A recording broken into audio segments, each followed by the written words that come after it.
Hello everybody, how are you all doing?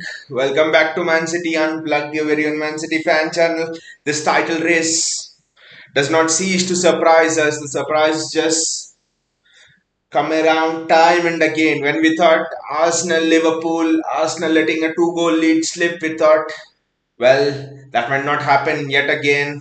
Because when Arsenal were honestly 2-0 up, I'm sure that most of City fans we would have even shut down the stream or not even bothered to watch the match. When I first tuned into the score, it was 2-1. West Ham scored that penalty and it was 2-1. And yet, I still thought that Arsenal will win it comfortably. West Ham are relegation threatened side. Their record at home is not as it can't be compared to what Liverpool have done at Anfield even this season. So I thought Arsenal will win it, but I mean I didn't even bother dare to switch the match on in the second half. I didn't even dare to do it. It's like because I've seen a lot of pain. I watched through the Aston Villa match where Arsenal snatched at the end 3-3. The Bournemouth game, for example, where Arsenal snatched at the end 3-2 or whatever. Bournemouth later two-goal lead, I think, potentially slipped there. So most of us, I'm sure, would have thought Arsenal will win it, but lightning, they say lightning doesn't strike twice, but it does. Well, it does, especially in the case of Arsenal. 4 points they've dropped in the space of a week, the space of 2 Sundays. 4 points dropped out of six. A lot of people, a lot of pundits were actually telling that is it a point gained or is it a point lost? Or I'm sorry, is it a point gained or were it 2 points dropped against Liverpool? And most of the Arsenal fan base, most of the pundits who are leaning towards Arsenal, everyone is like it's a point gain because it's Anfield, because no other. I mean, every other team will find it difficult. Their City lost the match at Anfield, so it's an exciting. So it's a point gained. Everyone were backing Arsenal then. Everyone were behind Arsenal, but now I think no one can come and say that it's a point gained at West Ham at the London Stadium. No, it's definitely. It doesn't feel like a loss. It feels like sorry. It doesn't feel like a draw for Arsenal. I'm sorry. It feels like a loss actually, a loss for Arsenal. I mean, how how can you be 2-0 up? Okay, forget about Anfield. Gary Neville described Anfield the best when he said Anfield is a madhouse. See, there are certain stadiums in the world where, where reality just doesn't logic and reality just they just don't mean anything. One is Anfield, one is Bernabeu, the San Siro stadium in the past when AC Milan was huge was like that. The Inter Milan stadium was same stadium was like that. The Juventus stadium was like that. Old Trafford was like that in the past, not now but in the past. So there are certain stadiums over there where magic happened, where it's a madhouse, where it defies logic. So Anfield was fine, but what do you tell about this performance at the London Stadium? This is not a madhouse. This is not a particularly difficult place to win at 2-0. The West Ham crowd were. I mean, I suspect a few West Ham supporters actually walked out of the stadium as well at 2-0 down. In 10 minutes, 2-0 down. It is almost similar to what happened with us at Leicester yesterday. We were what 2-0 up at Leicester in sort of 10-15 minutes, and then Haaland scored the third. I think the third was the difference between what happened to Arsenal today and what happened with us yesterday. Because my God, yesterday Leicester could have easily made a comeback. Could easily have been 3-3 yesterday. The penalty. Haaland is a penalty. He took it. Saka missed the penalty today. So can see that little bit of contrast between both the games. You can see how tight of a margins they are in both the games. How tight. And yesterday with City, with City conceding all those chances to Leicester, there was an excuse. There was a big excuse because I mean a lot of people on the stream were angry, and when I was a bit angry when Leicester were having all those chances, we were nerves were jangling and all, but there was a reason. Pep Guardiola had a quarter-final match with Bayern Munich at Allianz Arena. There was a lot of running to do, so it was a gamble he had to take. When you're going for three trophies, you have to gamble. That's why he bought almost most of our first team yesterday, and he bought in substitutes. But Arsenal don't have any of that gamble. And to top it off, guys, West Ham played in Europe at the weekend. They played in the Conference League against Genk. So West Ham was the more tired side, and Arsenal literally had what, a week to prepare. Arsenal had a week to prepare, and West Ham was the tired side here, relegation fighting side, tired side. You play in Europe in midweek and you're 2 nil down by 10 minutes. That's over. It's almost as good as tie's gone. The tie is over. But again, kudos to the spirit of West Ham. I mean, more than the spirit of West Ham, you actually need to answer the question that are Arsenal feeling the pressure? Vinay is here. Hey Vinay, how are you feeling after those drop points from Arsenal? Just did not expect the result. Just did not expect the result. But what a fantastic result it is. I mean, I remember a few of in the chat. You in the chat were telling after Arsenal lost to Liverpool. I mean, you were telling that it would be fun if Arsenal also drop points against West Ham, and that has happened. Vinay says West Ham had no time to prepare. Exactly, Vinay. They played in Europe, and it's so taxing. First of all, in Europe, the travel and stuff. I think they had an away game to Genk in Europe, and then you're 2 nil down in 10 minutes. You're 2 nil down in 10 minutes. There's no excuse for Mikel Arteta to hide. There's no excuse for Arsenal to hide. I mean, I've just seen a few Arsenal fans in the social media and stuff telling that, well, we have 4 points now. It's a game in hand. Okay, City have a game in hand, but we still have to play them at the Etihad, and so it's still in our hands. I mean, what are they thinking about playing Man City at the Etihad? I mean, I'm not going ahead of things here, but playing Man City at the Etihad, it's not at all an easy ask. I mean, anything can happen, but it's not at all an easy ask to do that. But Saka penalty miss. I mean, I was reading through some stats, and since 2015, it was the first time that an Arsenal player had missed a penalty. So it's almost been what, 8 years? Wow, that is fantastic. The last time Arsenal missed a penalty was in a Premier League match was 2015. Wow, wow. Destiny is looking upon us. Is this the year, guys? I don't want to jinx it, but is this the year? What do you guys think about three trophies? But let us take it one game at a time. Don't want to jinx anything. Vinay says when sharks around you should be scared. Blue shark hunting Arsenal down. They are scared. They are scared. They are damn scared. You can see it in the pressure. and I got irritated by the commentators. This thing I'm seeing in the highlights, and when Arsenal hit the first goal, you know what the commentator said? What pressure? Who feels the pressure?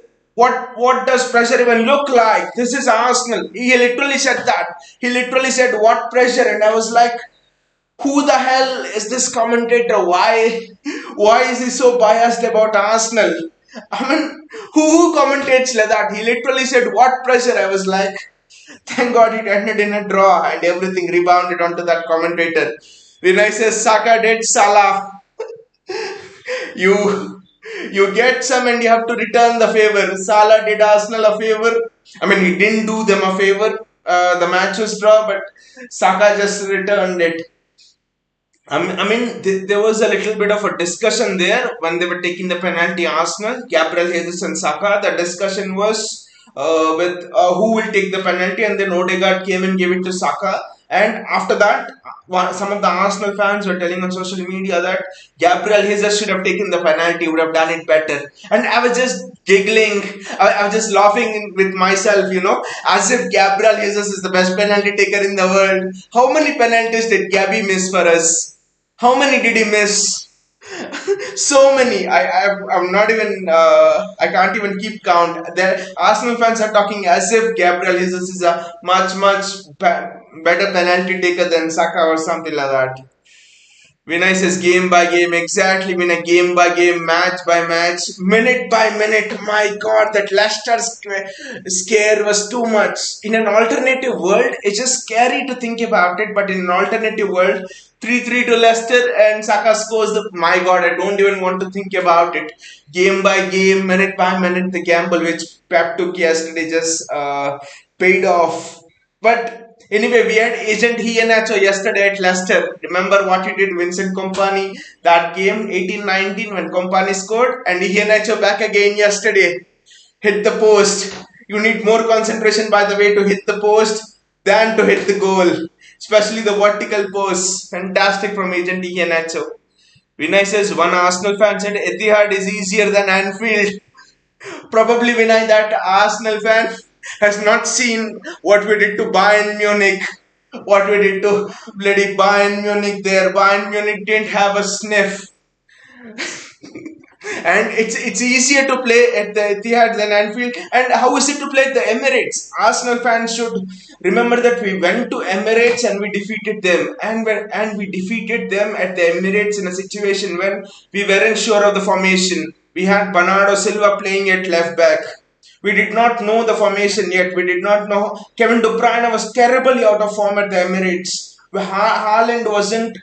Haaland was going through a bit of a glut back then. He wasn't in his best form like he is now. De Bruyne wasn't in his best form when we went to Emirates. There was news at that time. There were rumors that should Pep start De Bruyne there. He's too much of a luxury player at Emirates for Arsenal and stuff. Bernardo at left back. We did not know the formation at all back then. I guess we played a 4-3-3 or something back then.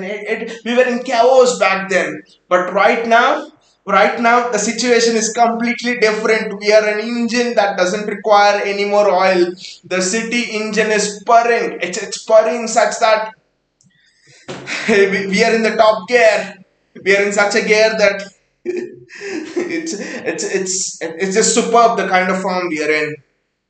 And I says Haaland is scoring what Jesus Sterling used to miss. I mean, when I just thought yesterday's game with Jesus and Sterling playing and not Haaland, I think we draw that game at least. I think we draw that game, or we had a chance to even lose that game, you know. I don't see Gabriel Jesus, for example, scoring that goal which Haaland did, the third goal. The penalty was a bit of an if and a miss. So, exactly, Haaland is just being. I mean, you know the icing on the cake yesterday was that Kevin De Bruyne threw ball and Haaland started behind all of Leicester's defense, and yet he faked the run. He went one side with the run, and then he sent the defender other side. He put the defender on the inside, and Haaland went on the outside and chipped it over the goalkeeper. That was just fantastic. That goal would have scared any of the defenses. De Bruyne threw ball, Haaland goal. Vinay says media is calling it usual for City, but we know in transition it's complete change in tactics formation, and Arsenal took that advantage. I mean, a lot of people were laughing as well. A lot of United fans. I mean, a lot of my friends who are United fans. Everyone was telling.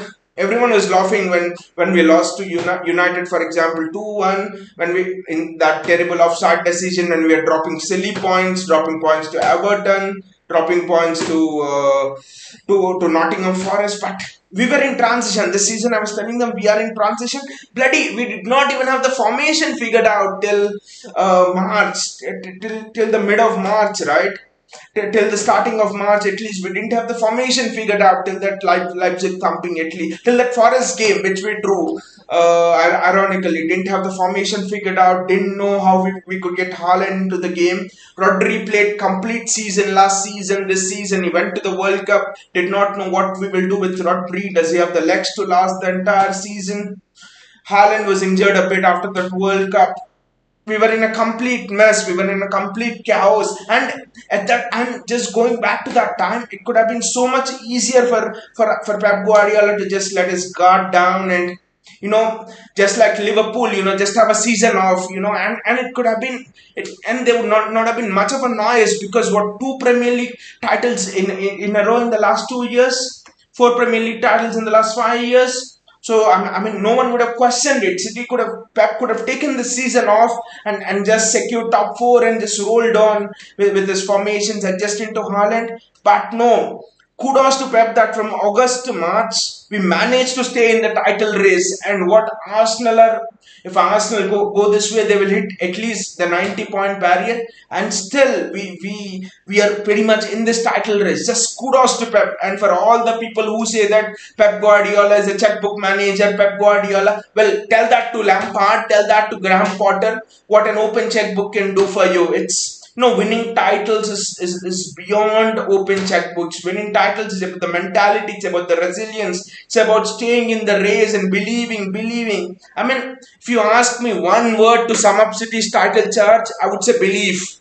Believe it could seem like a small word, but it's a huge word, especially when you're going through a bad time. And City went through that bad patch for not 1 month, 2 months, 3 months, for 6 months, for 6, 7 bloody months, and still we did not lose that belief.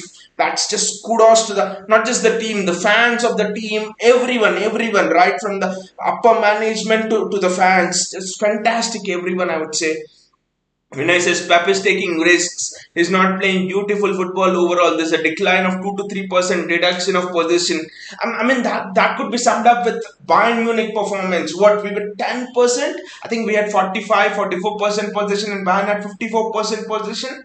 I think everyone says Pep Guardiola is stubborn. He has that ego and a bit of an ego in himself. He doesn't adapt to the tactics and all. But just by seeing this season, he might have been that probably 2 years ago, 3 years ago, but not now. Just by seeing that, I've got Erling Haaland. I need to adjust. I need to adjust my style of play. It's not about making that tiki taka work. It's about getting the maximum efficiency out of this system. I think that one thought from Pep is just fantastic, and he has how difficult is it to carve out a new system in the middle of a season? I mean, you just cannot underestimate that, and that to a system like this with three at the back, having an auxiliary centre back in John Stones who drops into the centre back or right back position and then plays there again. I'm like, how difficult is it to carve that in spite of this title pressure, in spite of us not doing well, and all of those things, and in spite of those 100 Premier League charges put. I mean, this season could have just gone downhill like this for us. And Pep Guardiola, the management, the fans, the players, everyone unitedly are responsible for whatever we do from now on in the season. It's fantastic all round. I says our bench strength is an illusion. Calvin Phillips is an illusion, Vinay. I mean, Leicester should not have scored that first goal. Calvin Phillips goes and blocks off Ederson. If you look at it for Leicester's goal of the game yesterday, if Phillips was not there on the line, Ederson takes it, and since Phillips is on the line, he plays Iheanacho onside as well.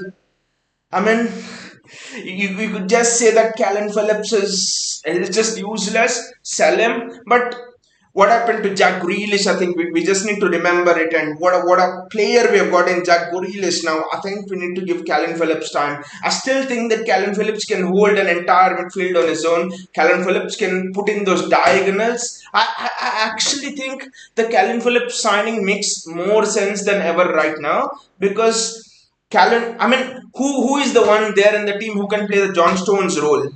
I don't see anyone. Rico Lewis probably doesn't have the defensive presence of John Stones. See, one thing that is very good about this back four with Stones dropping into midfield is the defensive presence. Akanji, Diaz, Ake, Stones, the proper centre backs, their first instinct is to defend. But Rico Lewis, I actually think is not that. So Calvin Phillips could be that alternative to John Stones. I mean, to rest John Stones, for example, because Phillips can drop into the middle, he can play in at centre back. If once Phillips understands the system completely well, Vinicius Haaland is proving himself in terms of understanding and adapting to Pep's system and coming alive under pressure. Vinay, he has understood the system, and also the way he's coming alive under pressure now, the way he's taking those moments. I mean, it's in games like yesterday, where probably in seasons past, I know we have won races against Liverpool and stuff in seasons past, but probably that could have been an Achilles heel, Haaland running through balls, and Haaland going on to De Bruyne's balls, putting those balls in. I mean, there's a stat going around that out of Haaland's last 25 shots, 20 have found the net. That kind of efficiency. I mean, you just look at Haaland running through, and you just feel that kind of pump inside you. Just get that pump of energy. And once he's running onto the ball, yesterday when he ran onto the ball, the angle was difficult. It wasn't an easy finish. Keeper was coming through. There were three defenders chasing him. The angle wasn't easy at all. But once he got at the end of that through ball, you knew that Haaland was going to score. I mean, it's just fantastic. It's just fantastic. And the comment from Vishal yesterday, who's an Arsenal fan in our stream, it summed it up. When we at half time, when we were 3-0 up, he came and he said that it's bloody unfair to let Haaland and Kevin De Bruyne play together. It's just unfair. I mean, when you have developed that kind of, when you've generated that kind of an opinion in opposition fans' mind, it's just something else. It's fantastic. When I says just a Bayern's draw game, I just remembered we played without striker. So many chances we used to miss. Yes, exactly. Yes, yesterday even I saw that Bayern's draw game versus Hoffenheim, that too at home. I mean, efficiency was the key, and also again kudos to Pep that even though we missed so many easy chances without a striker in past seasons, Pep actually got us through those title races. I'm still thinking, how did we even get through those title races without so many of the strikers? But then we need to remember, Gundogan came into great form, I think, in that COVID season. Then in the 18-19 season, I think 18-19 season, we still had Aguero there in the 18-19 season. You know, we had a striker there. So I think Pep, it's again kudos to Pep how he managed to drag us through those title races, even though with Sterling's misses and with Gabriel Jesus' misses. Vinay says false nine system doesn't create problems for centre backs. That's what Benzema does. Menace in the box, but also I actually think you need a certain stature of a player to be effective with that false nine system. I think. Bernardo Silva, for example, when he was playing in his prime in that 2021 season, not 2021 season, I think 18-19 season as well. Bernardo Silva, I don't remember. There was one season where Bernardo Silva was just fantastic. He had that goal scoring run. I think when you have that kind of a player, a Lionel Messi, a Bernardo Silva, someone who has the intelligence to know when to drop into the half space and when to crowd outnumber the midfield and when to go. I think that intelligence is actually needed to make complete use of the false nine system. Otherwise, the false nine system is just gonna fail. Bayaji says, I wish Arsenal were still involved in Europa League. They're already struggling, Bayaji. They're already struggling. Why do you want to keep another struggle on them? They're already struggling. And most of the Arsenal fans were actually telling that uh, it's it's actually good we went out of the Europa League. City have two, three competitions to focus on, and we just have one competition to focus on. It's going to be everything for us. City have double the amount of games to play, but sometimes having that long gap in between games can be detrimental because you have that long gap and you're actually thinking, oh, what will happen in the title race? What will City do? What will be the performance of City and all? When, for example, like with City, when you don't have that gap in between games, now I don't think even City players have the time to think about what Arsenal will do because yesterday Leicester's game over, a day off, and then Pep Guardiola will start drilling the Bayern tactics one more day, and then off we go. 1 or 2 days and off we go to Bayern. After that, 1 or 2 days FA Cup semi-final, 1 or 2 days league game, again and again and again. So I think sometimes at this stage of the season, the more you have games in a period of 2-3 days, where you just get to roll on with that momentum. I think actually that is better because when you're under pressure and you have a long time to think about it, it can just be like a devil's workshop in your mind. It can just be so much detrimental. I mean, it could have its effects, like for example, you could say tiredness of players, the legs could go, and all of that stuff. But I actually think City have a bench good enough to cope with all of these games. We have our okay. Our defensive strength is not as much there, but our attacking strength is really good, and we also have Phil Foden to come back. So I think depth wise, attacking wise, especially, I'm not that concerned. I'm only concerned about one position, especially with John Stones. I just do not want anything to happen to John Stones.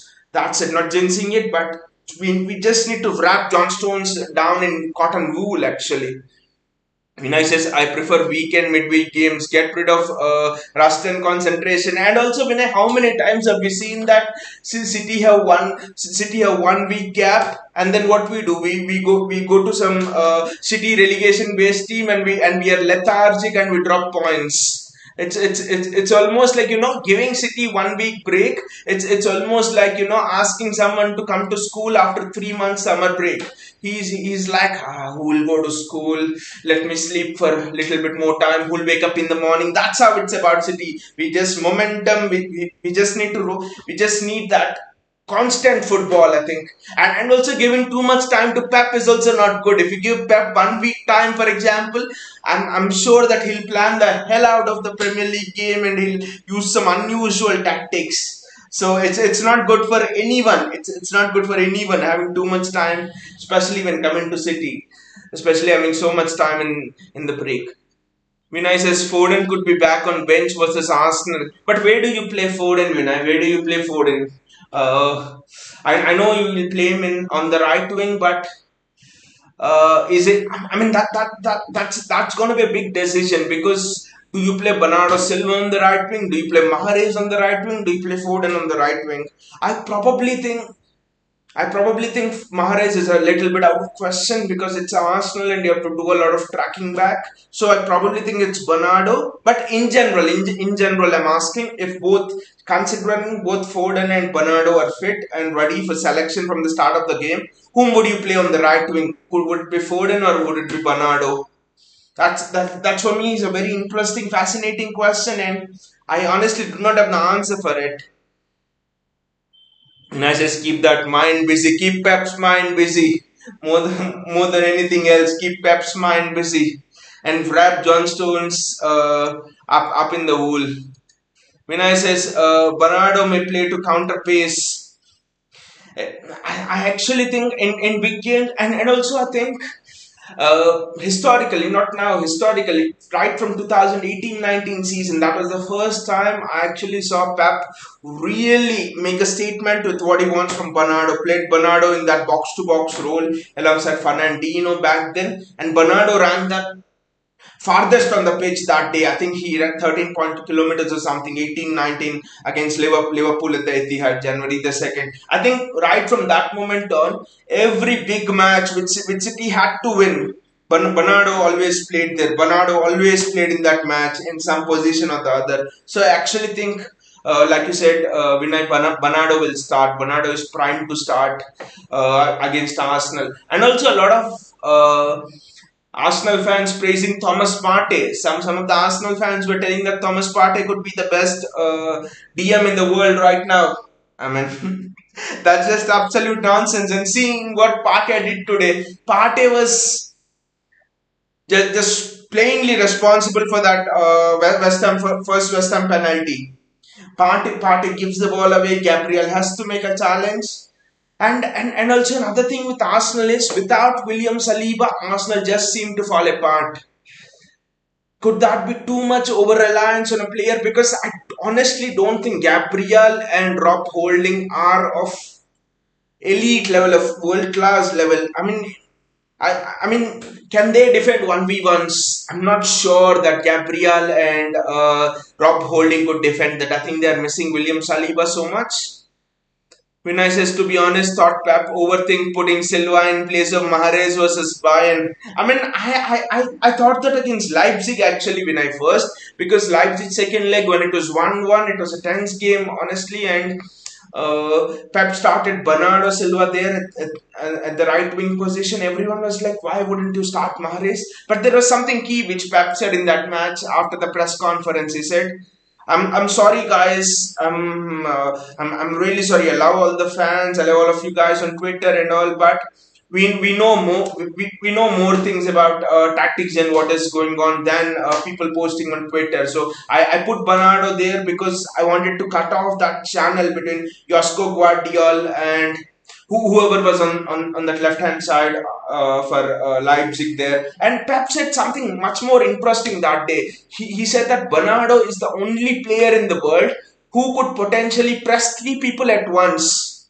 That was fantastic. I just took a bit of time to understand that. But what Pep meant was he could press one, cover shadow the other, and also he could cut off the angle for the pass. And that was, apparently visible against Bayern Munich. Alfonso Davies with the ball.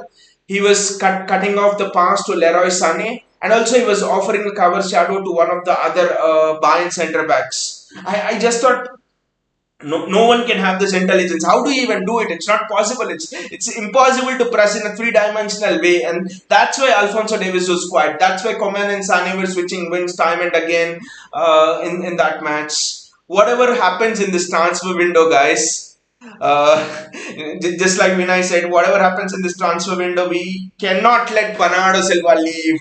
The fans, he's a hero. He's a hero for all of us fans. Right from that 2018-19 season, January 2nd performance at the Etihad. Right from there to Bernardo Silva playing false nine, doing everything for the team. Just do not want Bernardo Silva to leave.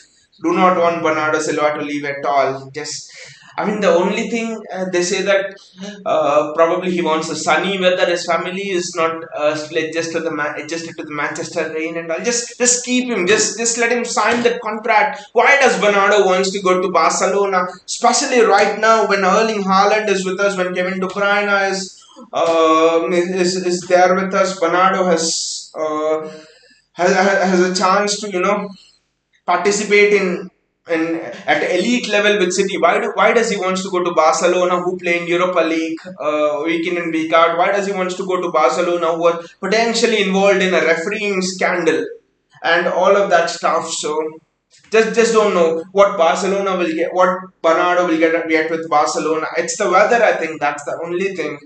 I think Tixiki should try everything to keep Bernardo Silva. He'll be such a difficult player to replace. Vinay says Arteta will buy player of Bernardo Silva profile. But Vinay, honestly, do you have anyone on the top of your mind? A player of the profile of Bernardo Silva. I just think he isn't there, Vinay. He isn't there. Such a player of Bernardo Silva's profile. Such a player who has the tactical intelligence to play five positions. I think Bernardo Silva can play every position except goalkeeper probably. Because we have seen him dropping into centre back position sometimes, taking the ball out of the press against Liverpool in the last 2-3 seasons, playing right back, left back, playing everywhere, literally everywhere. And also one thing about Bernardo Silva is you could probably get a player close to him, but one thing about Bernardo Silva is the intelligence of pressing, the intelligence with which he just leads the press, he just organizes the press.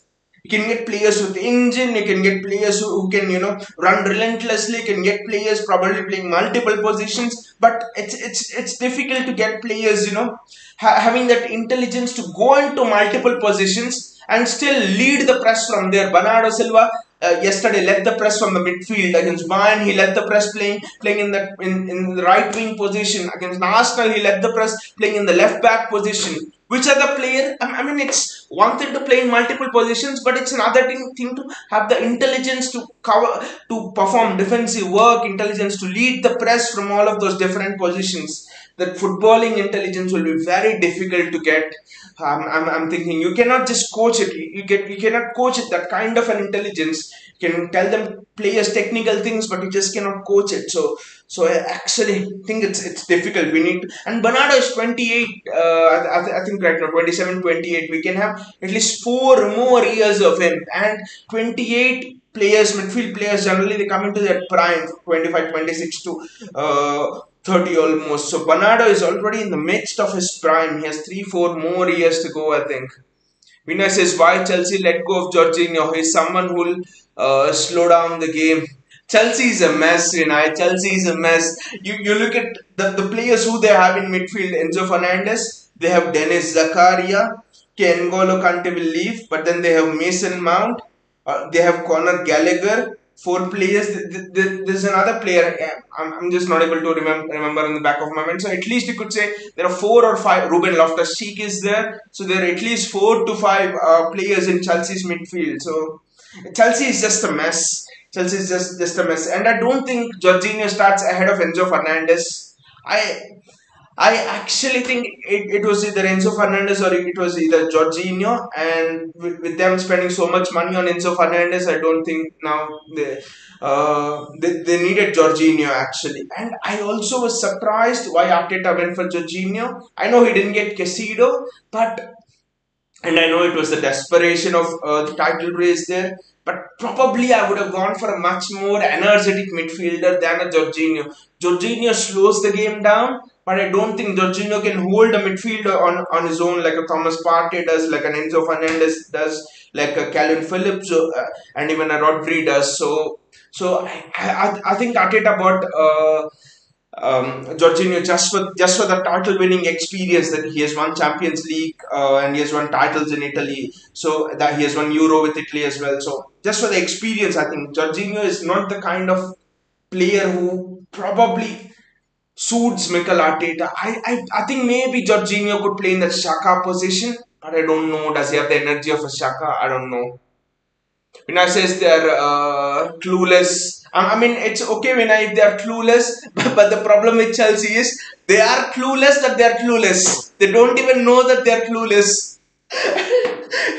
You know when someone is when someone has lost their way, it's fine. It happens. You can correct them and you can lead them to the right direction. But when someone is delusional that they have lost their way, they're not ready to agree that they have lost their way. You can't do anything to such a person, right? So they're clueless that they're even clueless. And Todd Bowley was like, he's just Todd Bowley is almost like you Todd Bowley is almost like you build a Ferrari or you build the best Formula One car, and with all of the very best engine and all of that stuff, you get A class engines, you get best engineers to build it, and Todd Bowley is like, I'll be driving it. What is the use? What is the use? That's what is happening to Chelsea. You are the owner, you have money, build the Formula car and hire a driver to drive it. Have you ever seen the owner of Mercedes driving a Formula One car? That's what Todd Bowley is doing.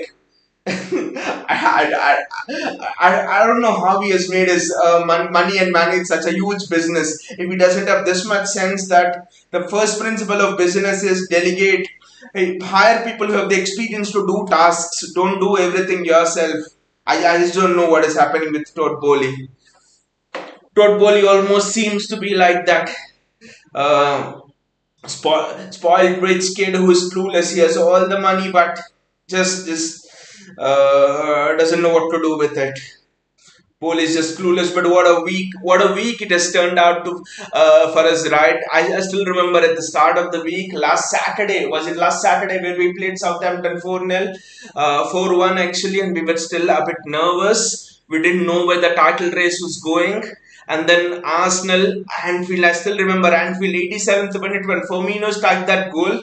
I was watching the live stream on my laptop and I just could not watch it anymore. 87 minutes Firmino hit that goal. I just went off to the terrace and I was looking at the sky. I could not watch that match, and then I came back 10 minutes later and thank God it was 2-2 because I had many more heartbreaks with Aston Villa. Arsenal late win, Bournemouth, Arsenal late win. So and then Bayern Munich for us in the midweek. That was a very tough match. We were all tensed. It was unbelievable that we won it 3-0, and then now again Arsenal dropping points. Honestly, none of us City fans were even expecting Arsenal to drop points here, right? We were incredibly grateful that Arsenal dropped points last time, and we were happy that we had the title race in our hands more than anything else. But right now, Deja Vu, lightning strikes twice again, especially when you're being chased by Manchester City, and it's just been a fantastic week. It's been a fantastic week, and also I think none of the other top six, top five teams, top four teams have won. I think right. Spurs bottled it. Newcastle lost. Chelsea, like always, lost. United, I don't know. The last I saw is United winning 1-0 against Forest. Arsenal dropped points. So I think apart from us, none of the other top three teams, one Liverpool are yet to play, but they're not in the top four this time. So it's been a strange week for most of the teams in the top four, top five. So it's been a fascinating week, fantastic week, especially if you're a City fan. But still, the job is not done. We still have Bayern Munich to play at the Allianz Arena. Don't know how that is.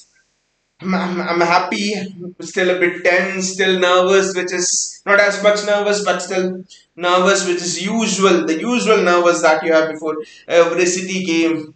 The most nervous I felt, and I've also spoken to other City fans, and even they have felt the same nervous, was before the Nottingham Forest game. We beat Arsenal at the Emirates 3-1, and I don't know why a strange kind of nerves crept into me before the Nottingham Forest game.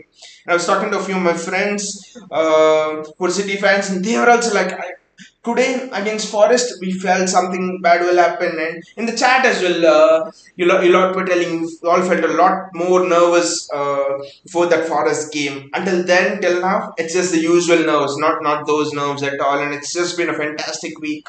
Let's see how will it go this week against Bayern and against Sheffield United in the FA Cup. Thank you guys for joining me again, and what a wonderful week that is. The picture on the screen just sums it up. All the Arsenal players staring in the sky and a disappointment that just sums you up. It's not easy chasing the City team down, and it never was easy. And I guess the Arsenal team will now realize how tough it is when the Blue Shark suddenly sends his blood and chases you. It's just something else. And this title race for me, it was all about this. But Arsenal fans didn't agree. But I think this title race was always about the mental resilience. It was always about how much you how much you can perform under pressure. It was always about the show of character. It was always about the show of personality. Do you buckle under pressure or not? A lot of these combinations. It's a lot of things in the mind rather than anything else. And let's see, still 7 games to go, and 7 games are a lot to go. So, and we have Bayern Munich in the quarterfinals as well.